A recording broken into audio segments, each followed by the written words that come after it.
is, there is a person that knows you very, very well, knows all of your secrets. They know everything you're up to. They know all of what you do on your computer and on your mobile phone, and where you spend your time in public and where you spend your time in private, what your weaknesses are, what your strengths are, what you do really well, where you lose your temper, where you can't hold your tongue. He knows everything about you. You know what that is? It's you. You yourself. But a lot of times, you and I, we lie to ourselves. You know how we present our best self to the outside world? When you fill out a resume, you exaggerate about yourself, right? You don't know anything about computers except, Google, and you say expert in internet research technologies, right? You exaggerate about yourself, and you get so used to presenting your best self to others, you start believing that's who you really are. You're no longer even capable of being honest to yourself. Many of us look in the mirror, and we don't even see reality when we look in the mirror. And Shaitan comes and says, yeah, you're not bad, you're awesome. وَزَيِّنَ لَهُمْ الشَّيْطَانُ أَعْمَالَهُم. Shaitan comes along and beautifies our deeds for us. You're doing amazing. You pray every Jum'ah? Wow. You're awesome. You should get an award. I don't know, they should have an award for you. He'll beautify your deeds to you. Shaitan is gone this month. You know what that means? You and I have an opportunity to look at the mirror and see who we really are.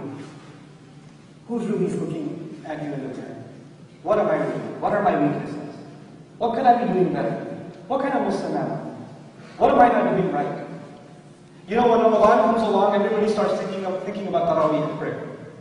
Everybody starts thinking about fasting and suhoor and iftar and all this stuff. I say use this month when Shaitan is gone, use this month to get your priorities straight.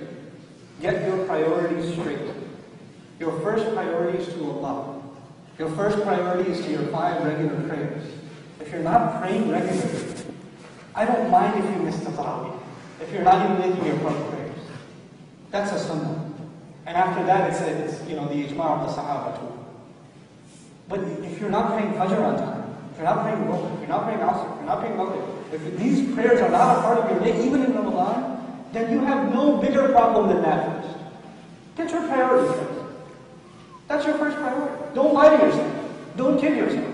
Don't make Ramadan a social thing. It's an awesome time to hang out. It is. It's a really social time. But don't make it about anybody else. Make it about yourself. The other thing is, don't be overwhelmed by people next to you. There's a guy that's coming every day to the masjid, he's praying, he's reciting Quran, etc., and he has left you miles behind. And every time you look at a person like that, you're like, I'm never going to get there. Forget this. It was too hard. Don't compare yourself to anyone. The only one you should be comparing yourself to is yourself from day 1 to yourself on day 30. There's a competition, alright. What's the competition? You against yourself. Have you become a better Muslim? Have I become a better Muslim in these 30 days?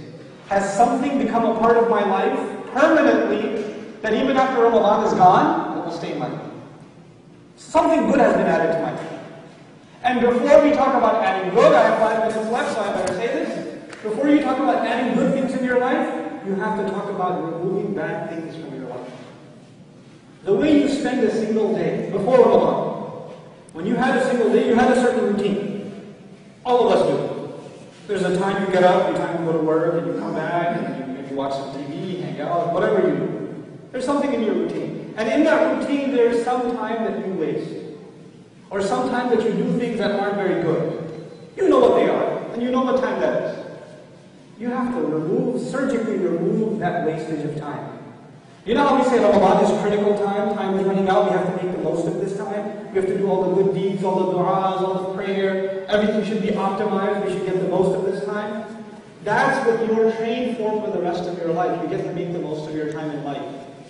If you're ending up wasting time without Shaitan having to motivate you, Shaitan's not even coming and giving you a sermon to waste your life away, to sit behind a TV screen for hours and hours. He's not doing that right now. You're doing that that's all you. Congratulations. Right? If you're at that state, then wake up and make the most of this month. And I'm telling you, if you can learn to train yourself to do that, use your time wisely this month, you will see how much blessings Allah puts in your time, and you will not want to waste your time later anyway. You'll become a better in terms of using your time. This is my first bit of advice. Use your time wisely this Ramadan. Don't waste it. Don't, even if you don't do something good, just don't do bad things. Just don't do bad things. Just ask yourself, is this something I should be doing? And Allah will even reward you for walking away from those bad things. Inshallah ta'ala. And He will purify your heart more and bring you closer to Allah's book more.